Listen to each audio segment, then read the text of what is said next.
Underglow time. Ha.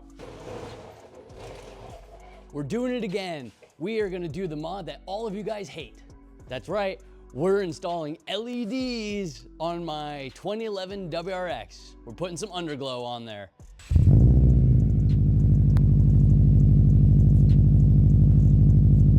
And up we go.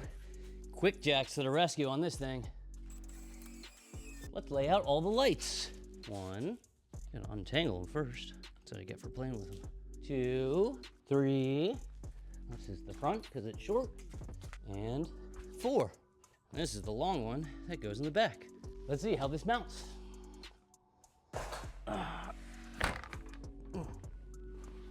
Broke my lip.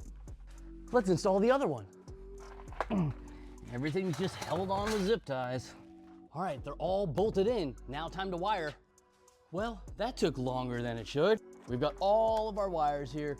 Now let's connect the controller and connect it to the battery. Before lowering the car, let's see if everything works. Hey, we've got neons. Wait for the next video. We're gonna do a nighttime shoot.